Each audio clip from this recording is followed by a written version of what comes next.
Hello, my witchy friends. Today, I have for you this beautifully illustrated picture book that I've been eyeing up for,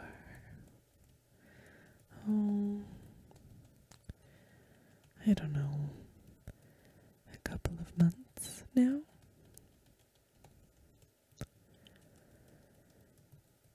And I saw it at one of my favorite bookstores nearby. And I thought, wouldn't it be nice to own a copy of this book?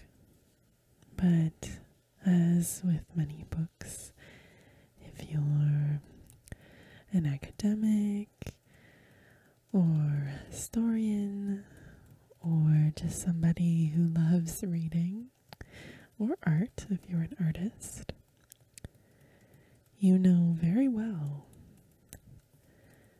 that sometimes it's hard to restrain yourself from adding more books to your shelf.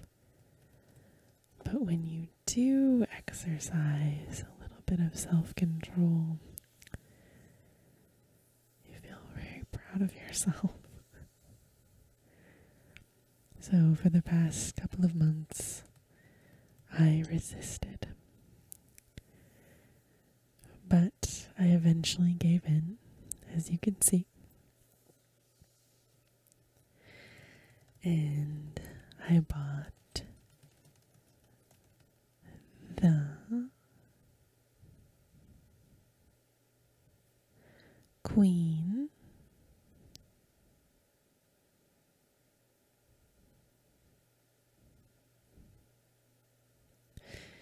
in the Cave.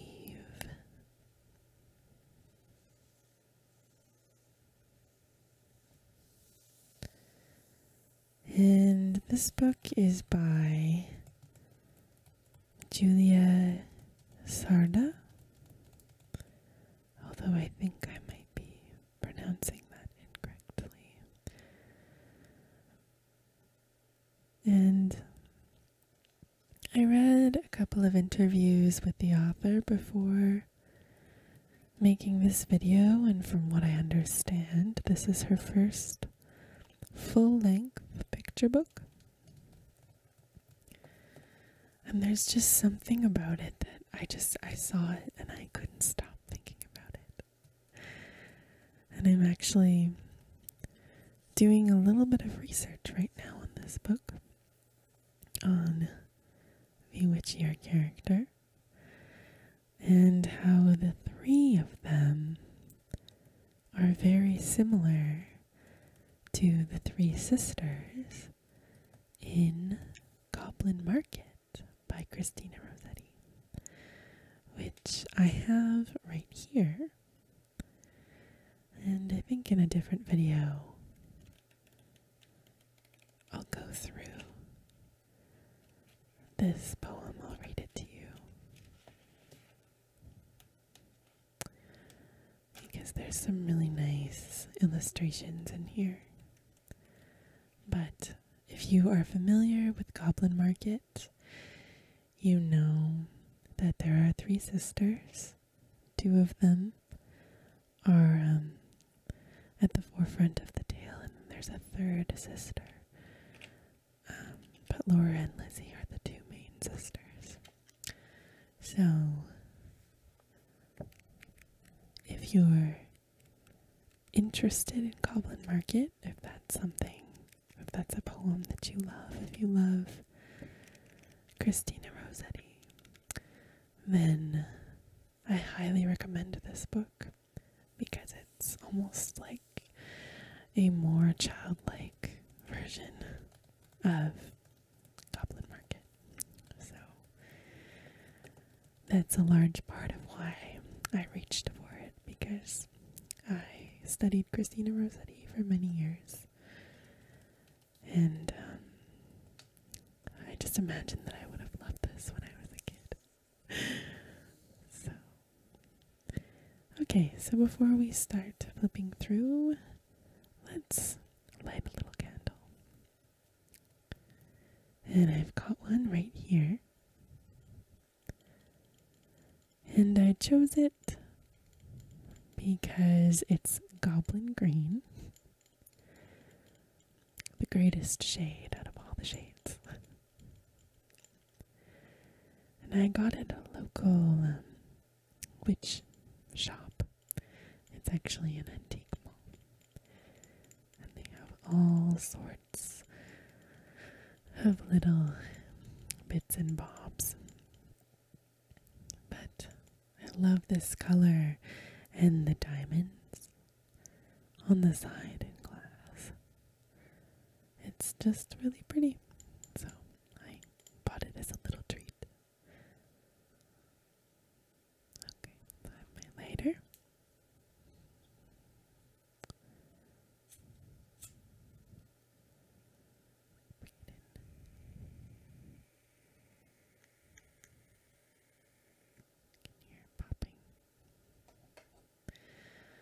Okay, so we'll just put that over to the side. I also have over here a glass ball, which I thought kind of fit with the theme, just because I feel like goblins always acquire all sorts of eclectic bits and bobs. And a bizarre little blown glass ball with the swirls in it seems like it would be right up a goblin's alley. I also have this little brass frog. And he's actually part of a set of 3. Perhaps I'll feature the rest of the frogs in later videos. But I really love this one because he's in a reclined position. He looks so relaxed. And I actually collect brass, so I'm sure that there will be more brass in future videos. Okay, let's open this up.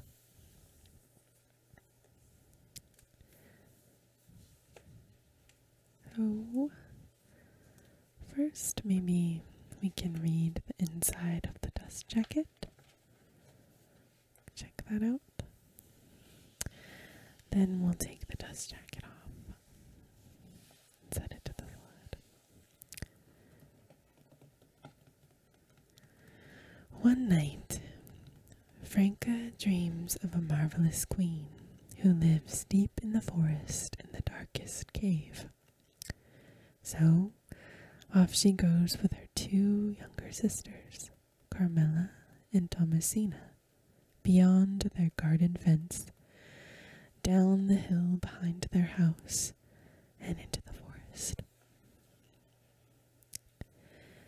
As they travel deeper through nettles and thickets, drawing closer and closer to the cave, the world shifts, and their journey takes them through worlds of infinite wonder, where they have tea with Grandmother Spider and attend the funeral of Big Mama Rat.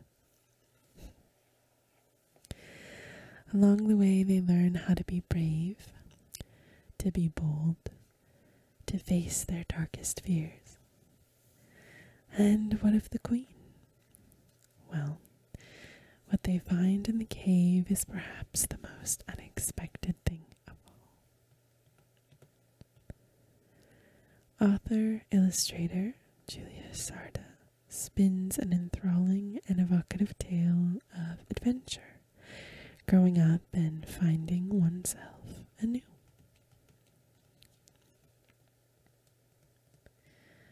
there's this little sun creature here holding, I think, 2 matches. Very cute. And if we just flipped it back, we have a little profile, a little feature that talks about the author.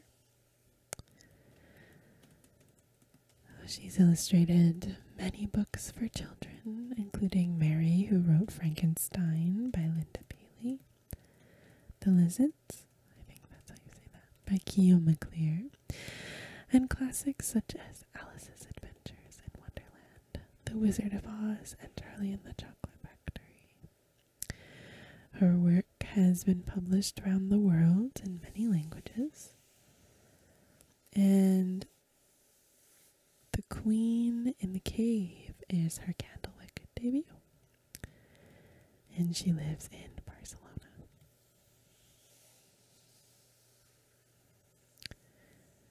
And it looks like there's more of these little creatures, sun creatures with matches at the back, which is a really cute, really nice touch.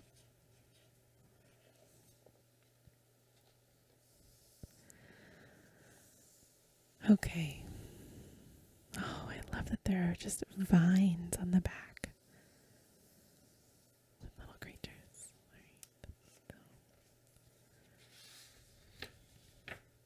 Let's take the dust jacket off.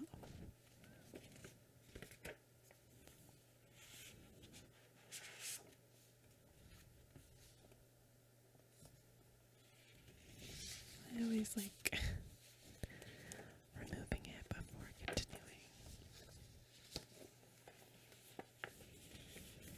I mean, it is there to keep off dust, but while you're reading it, hopefully you're not accruing very much dust.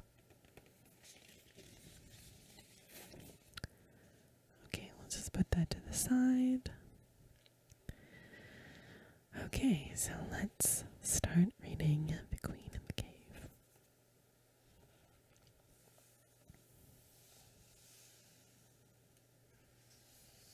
Oh, and it just begins.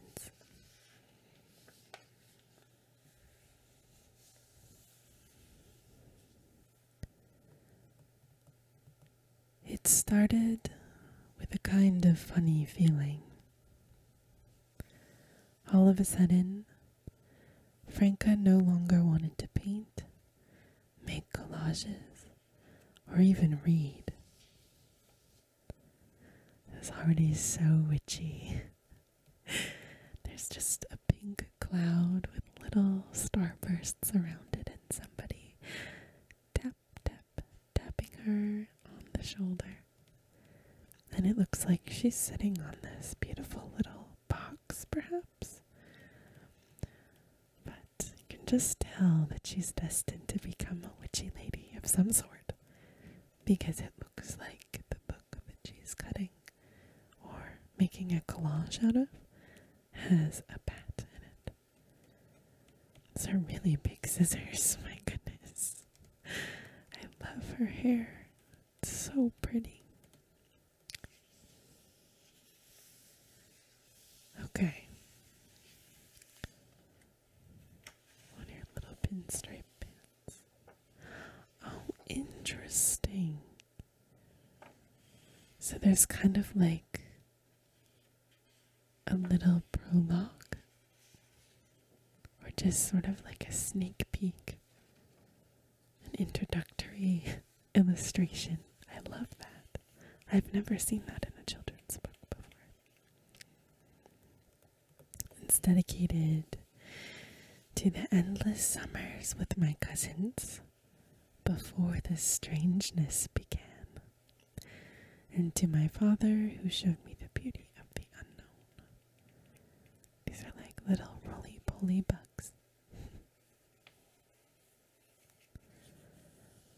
Okay, the Queen in the Cave. And it looks like all 3 of the sisters I love the way that they're kind of like tumbling into one another. Kind of headlong with their hands intertwined, kind of grabbing one another. It looks like matches are an important motif in this book, as I keep seeing these sort of squiggly bent matches everywhere.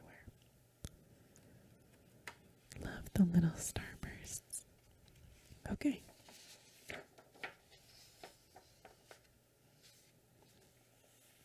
So she was talking about before the strangeness began. And I see here that it's beginning for Franca. Does anyone else feel strange? Asked Franca. A feeling like when it's Sunday and it's starting to get dark out, said her little sister Carmela. A feeling like when you're about to get caught in a lie, said her even smaller sister Thomasina. No, none of that, said Franca impatiently. How to tell them? How to explain? It's like when you're hungry, but nothing seems appetizing. Or like when you have static electricity in your hair, and no matter how much you try to brush it, it slowly sticks to your face and to your hands. Her sisters stared blankly back at her. Franca sighed heavily. Look what she's reading. A girl after my own heart. The Witch Handbook. And she's, of course, wearing her pointy little witch hat. So that's wonderful. And then she's down here with little pieces of paper to reflect her collaging.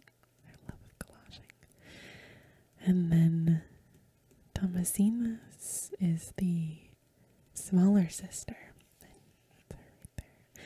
I love the collage style. Like, just the fact that this bookshelf, I think, is just packed with things.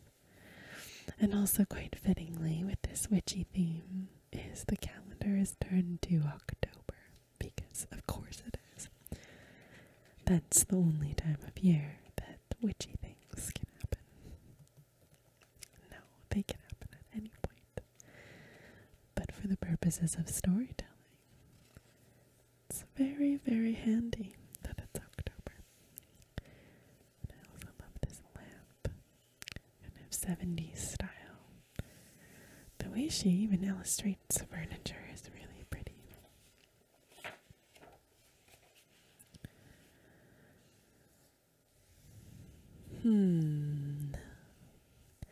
Maybe I do have a bit of a funny feeling too, said Carmilla suddenly. She wanted to be just like her sister. Me too, said Thomasina, jumping up. Like when your foot falls asleep and it doesn't feel like it's yours anymore. Thomasina hated feeling left out. Do you know, said Franca slowly, last night I had a dream about a marvelous queen who lives in the darkest cave, deep in the forest, beyond the garden fence. A queen? Said Carmilla, hesitating. I think that maybe this strange feeling will go away if we go and see, said Franca.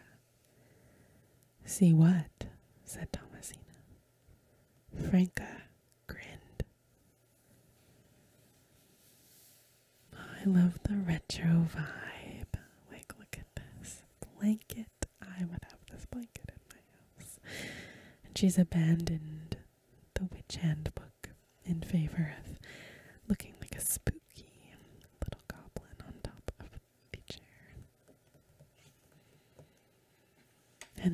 is upside down all of a sudden.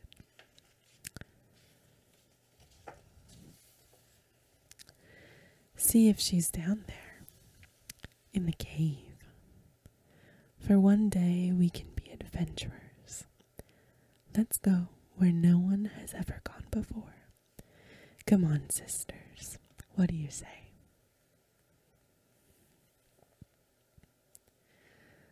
Thomasina and Carmela looked at each other. Carmela was the first to say it. All right, she said. Let's go where no one has ever gone before. I love all of these pretty little trinkets and things at the top here. The nesting dolls as a kind of homage to folk tales. The herbs hung upside down, which, as you know, is often indicative of a witch's home. Depends on the type of herb. But what kind of looks like, not like baby's breath, but pussy willows. Perhaps a secret little door with a mouse sticking its head out of it.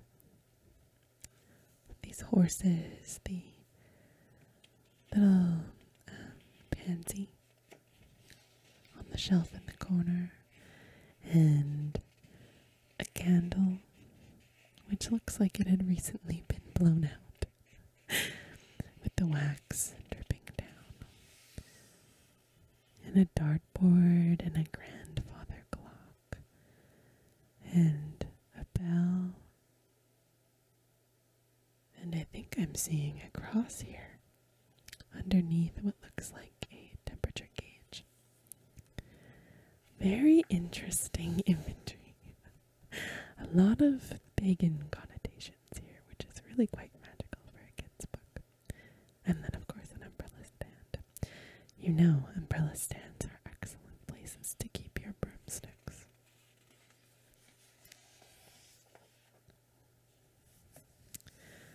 Okay, they've made it outside.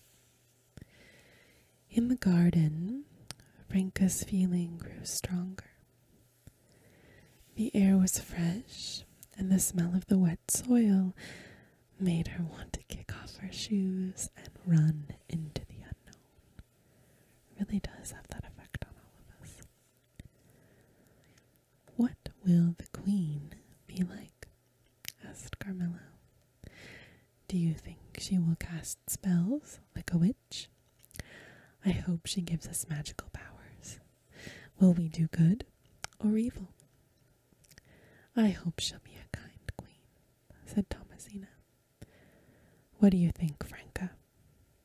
But Franca wasn't listening. There's this spooky little dog and a little rooster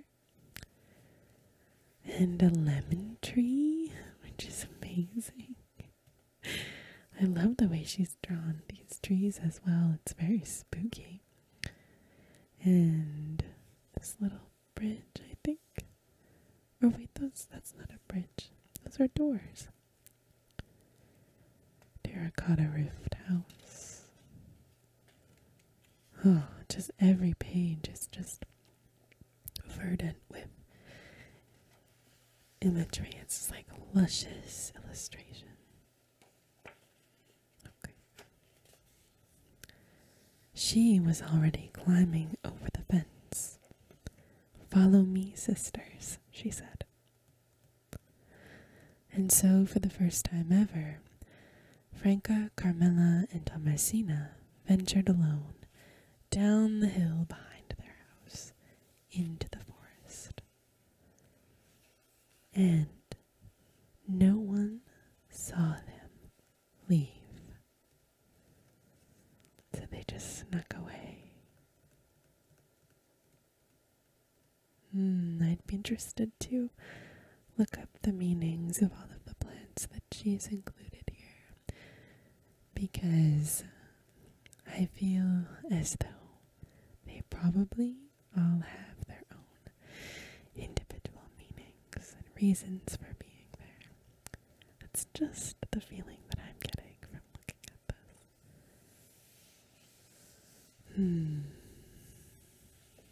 It's such a beautiful book. Okay.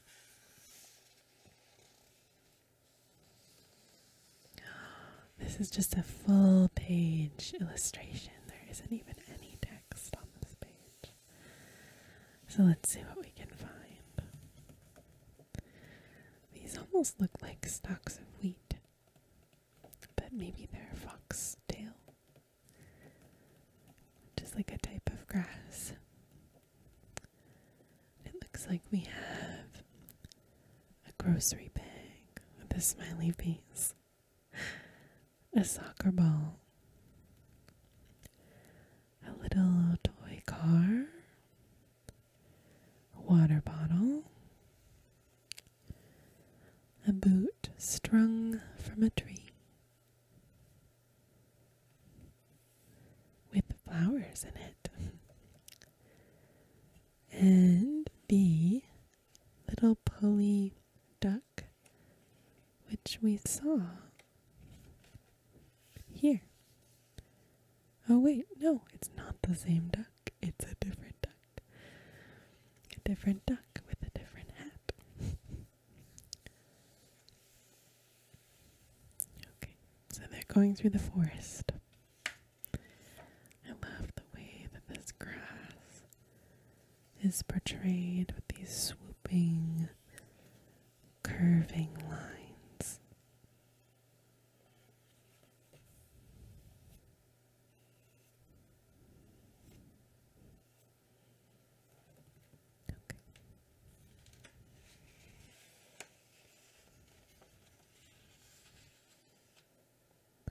Ouch, said Thomasina. There are nettles everywhere. That's a good sign, said Franca confidently. It means we're going the right way. Do you think the Queen will grant us a horse? Asked Carmilla. Imagine if we had a huge white horse that we could all ride. We could always go everywhere together. I'd call the horse Clifford, I think, or maybe... Shh, said Franca. We're on a serious mission here. We're going deep down into the unknown. We must be careful. We must be quiet. Who knows what our destiny holds? There's two little mosquitoes, which is a really cute touch. Oh, and if you've ever been stung by a stinging nettle, you know that it is one of the most unpleasant experiences. But the way that she illustrates these nettles, it's actually really pretty. I feel like with a lot of her illustrations, she seems to take the good of each of her objects' forms and simplifies them and makes them into something even more beautiful. Like the actual stinging component of stinging nettle is just a bunch of little stippled dots on a page.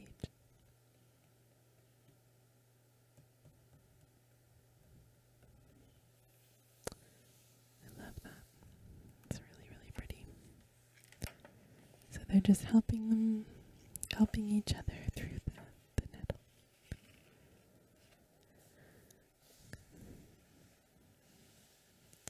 They were still very close to home, but they were so absorbed by Franca's dream that even the bird song sounded different. Around them, the forest began to change. It felt strange but familiar at the same time. It felt like the trees were holding their breath, deciding whether or not to let them in. The stillness made Thomasina whimper and cling tightly to Carmilla's arm, which was all goosebumpy. But still they followed Franca. Franca is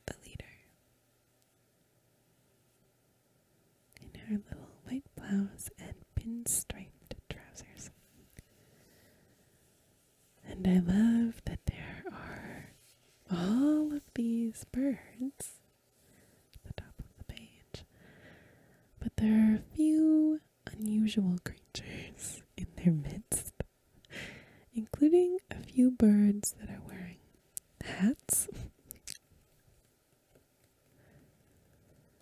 Like, look at this one.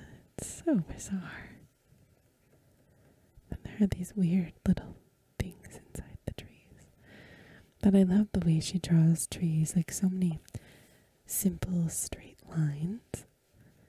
And then the roots kind of cascading downwards into the ground.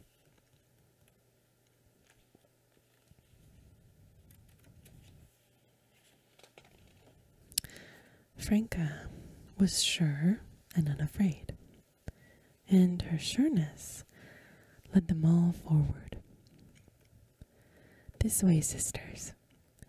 Life is full of secrets just waiting to be discovered. Soon, their fear bubbled into excitement, and then suddenly, they heard a noise. And here's the little matchstick creature, the little sun creature, holding these matchsticks above his head. That's so weird. I want to know more about them. All those little creatures that were at the back of the book. Okay, oh, I love how she's leaning against Franca. Very cute. And the little one is always in the background. But this is hinting to me that magic is about to happen.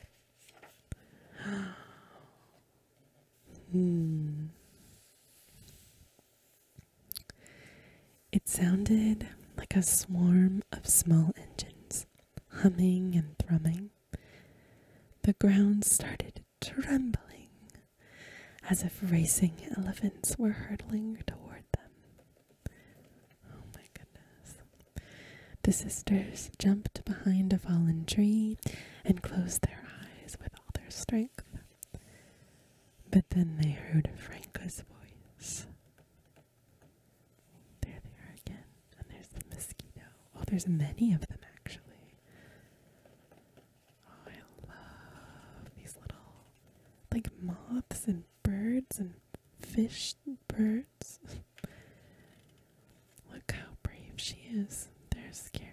I love her head. Oh my god. She's so brave. Oh my god. I'm telling you. If you love beautiful illustrations and rich sort of retro colors, or folklore or witchcraft, this book is for you. Look at this page. This is amazing. Look. So there's all these different layers of illustration. Wheat, different leaves, ferns. There's this snail here. Oh my god. A little penny. These dancing sun creatures. Slugs and ladybugs. And caterpillars with really bizarre faces. I could stare at that page for hours. Wow. Are we dreaming now? Asked Thomasina, blinking her eyes in amazement at what lay before her. Was she small now? Or was everything bigger? I'm not dreaming, said Franca. In fact, I'm more awake than I have ever been. And once more she said, follow me, sisters. She knows fully what's going on. And little Thomasina is riding a snail rabbit of some sort with a beautiful fan-like moth on her nose. And look at this toad. Oh my goodness, he's smoking a pipe. Kind of like Alice in Wonderland, eh? Oh, I love this page. Look how happy she is. The wonders were infinite. Franca, Carmela, and Thomasina had tea with Grandmother Spider. She told them she had 397 sons, but they were all busy trading with silk in faraway places. Well, of course, that makes a lot of sense. The silk trade must be bustling. I love how she's hanging upside down here. It's so cute. And they're just lounging on a spider web. Honestly, who doesn't want to lounge on a spider web? It would be nice to be that small, to be able to just fully put your weight down. This looks like a very nice spider web as well. And I love that they have tea, because of course, Grandmother Spider is a gracious host. Oh, this is amazing. And now, with Franca taking the lead, Carmela and Thomasina began to grow more and more confident. The frightening became thrilling, the wild wondrous. They lost themselves in the maze of the ants. They found a queen, but not their queen, and they saw how tiny beings do colossal things when working together. They kind of get lost in this whole page of different little ants. And there's the queen ant. Kind of looks Egyptian. Like, this reminds me of, like, hieroglyphics. With just how neatly all of the bodies are organized. But they're here, and it looks like she's carrying an onion and an acorn. And I'm not sure what that is. It kind of looks like cheese, but I don't know if that's true. And here they're just walking and kind of working together with the group. Oh, wow. The sisters danced with the rats at Big Mama's funeral party. A big party to celebrate a big life. Everybody ate, drank, and shared simple songs so that everyone could sing along. I love these depictions of these mice. They're so cute. This one on the top having a little nap. It says Ortiz. And the little drums. The toad. Oh, and they're using little cans as their drums. I think my favorite thing about this is these flowers.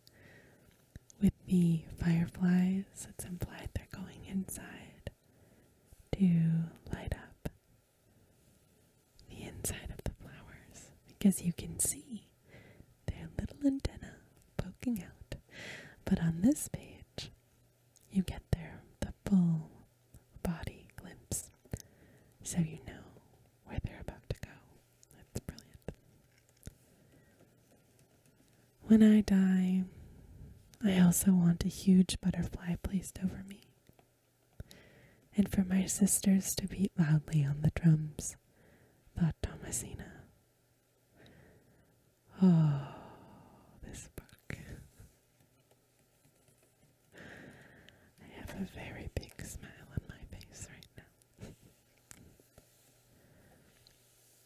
But the deeper they went, the twistier the turns.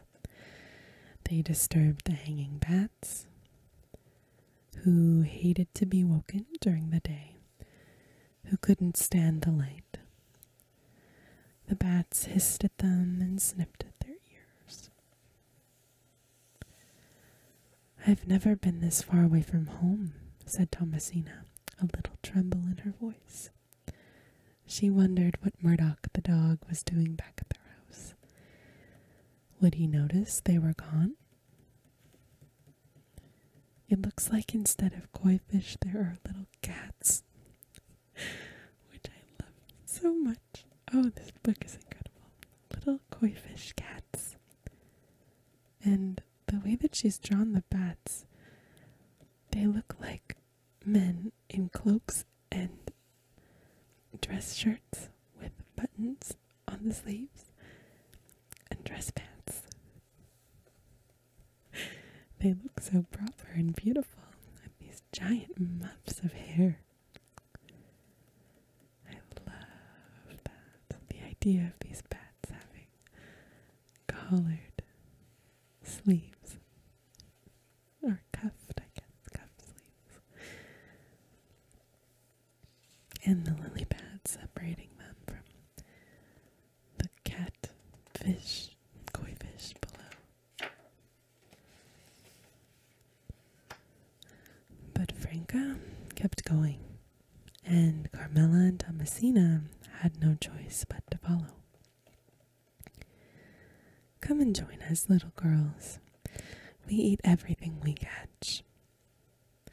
If I'm not afraid, they can't scare me, Franca told herself. If I decide that they're good, then they'll be good, thought Carmela. Don't look them in the eyes. Don't look them in the eyes, Thomasina repeated to herself. More snails and this whole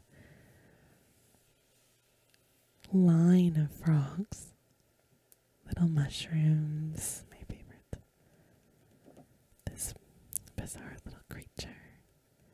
A giant cat. And birds. God, I love how every image is just layered.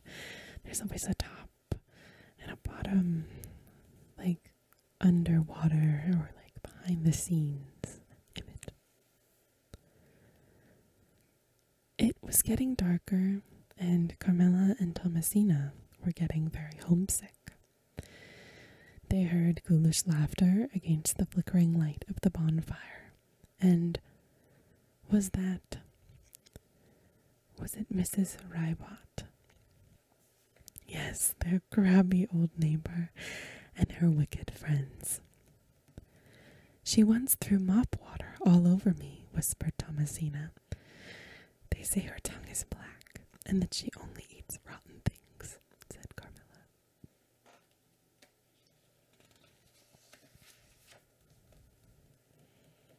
Looks like she's eating Cheetos.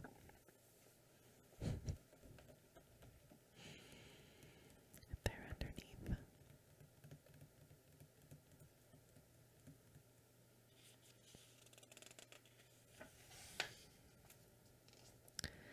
They ran, their hearts beating wildly in their chests. Keep going, sisters, whispered Franca. The little sunmen. And her clothes are getting increasingly dirty. She's got grubby knees and a little bit on her face. And then suddenly they came to an eerily quiet place.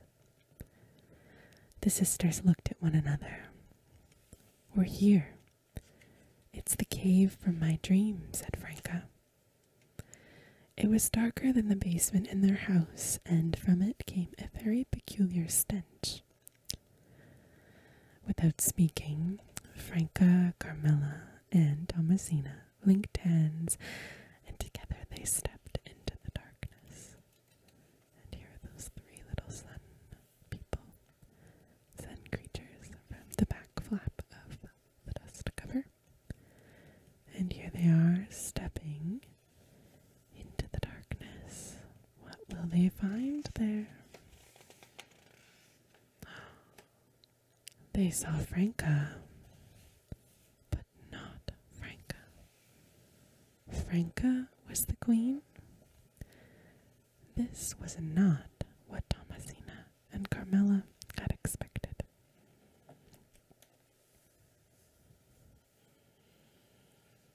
like a border almost at the bottom and at the top too, with the little roly-poly bugs and the insect band. Wow, this is very spooky. So there's a double of her inside the cave. She's on like a patio chair, lit aflame by matchsticks. But for Franca, everything made sense now. The dream, the adventure, the need to follow. She saw herself with brand new eyes. She felt a kind of funny freedom reflected back at her. She felt complete. So her sisters are just sitting there watching her mimic all of the movements of her double.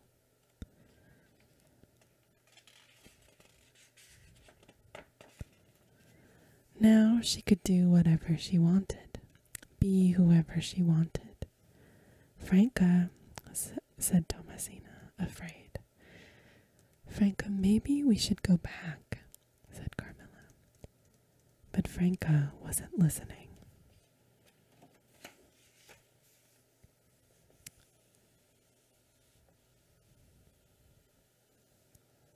Salve Regina, said Franca gravely. Welcome, girls of the house above, replied the queen. We're going to a party, deep into the heart of the cave, where there is neither the light of the sun nor the moon. That's where we'll go. Time doesn't exist. Here you decide for yourself when to play and when to sleep. Come, she urged. Sisters, listen. Let's go with her, shouted Franca, giddy with happiness. Here we can do whatever we want. We're free. Free? Carmilla asked herself, wondering for the first time if she hadn't always been. For Thomasina, however, the bubble had burst. There's lasagna for dinner. And cake for dessert, said Thomasina decidedly. My feet hurt, I'm cold and hungry, and I want to go home. Carmilla? And here we see the little creature crawling into the witch's hat. Carmilla hesitated. She was feeling very far away from home, too, but should she go to the party and be free like the knot Franca said?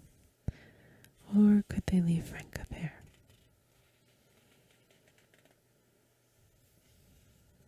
This is so beautiful, oh my goodness. But I need to know what happens next. In the end, Carmilla didn't have much choice except to take Thomasina by the hand. Somehow the way home was not so bad, but she couldn't help feeling left behind herself.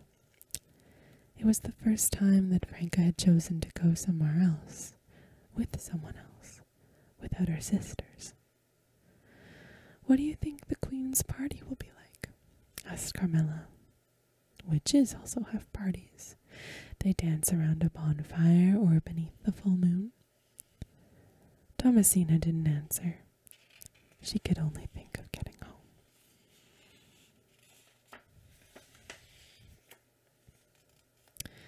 When they finally got back home, the lasagna tasted better than ever, the bath warmer, the bed softer than ever before.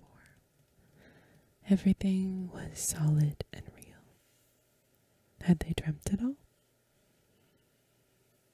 You can see the little town where they come from.